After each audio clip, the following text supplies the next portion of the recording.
As I hurriedly put on a shirt this morning to come to work, I didn't really realize what kind of shirt I was putting on, and therefore only realized just recently that my shirt actually is one from an adult video store that I got free from I don't know who, I don't know where, and I'm getting some silly looks. Please someone tell me not to wear an adult X-rated video store shirt to work next time. Yes, that's quite embarrassing. Anyway, a headline in today's business news caught my eye.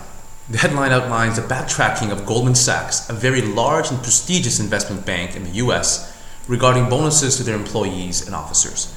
These bonuses have reached tens of millions of dollars in the past, and it seems as if public outcry has forced this venerable US bank to not issue cash bonuses this year. Now, this to the layman like you and me would seem to make sense, but this headline outlines a much bigger and larger issue in today's society, especially as it pertains to the athletes of today. You know the culprits, from Allen Iverson decrying that practice, man, we're talking about practice, to Tim Thomas of the Dallas Mavericks telling a fan to F off and starting a brawl at a Denny's restaurant just because a fan greeted Tim with a simple and ordinary hello. The issue here is one of entitlement. In only 60 years since the Great Depression, global citizens around the world and superstar athletes have developed a sense of entitlement that goes beyond simple greed.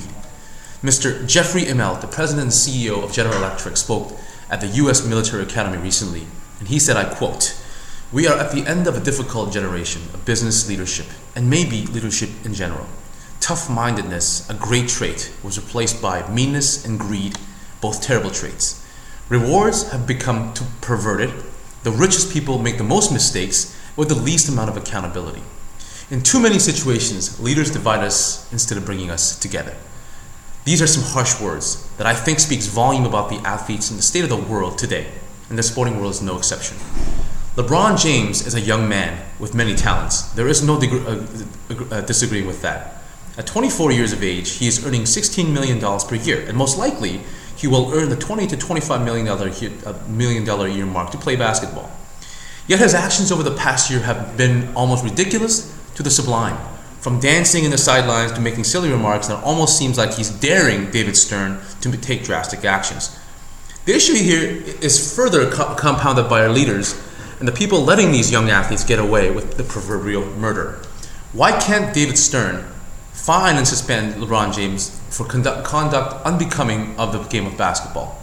What is keeping the NHL from suspending Mr. Alexander Ovechkin from almost ending the career of another NHLer? The answer is both complex and simple at the same time.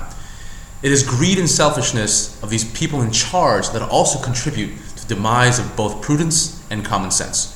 The blame falls somewhere between the leaders, the followers, and the performers.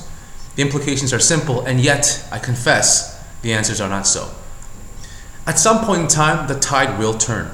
Somewhere down the road, citizens of this planet will demand accountability and understand that no one citizen is greater than the collective.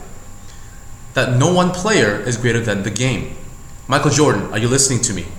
You are not greater than the game of basketball. Alex Rodriguez, are you listening to me?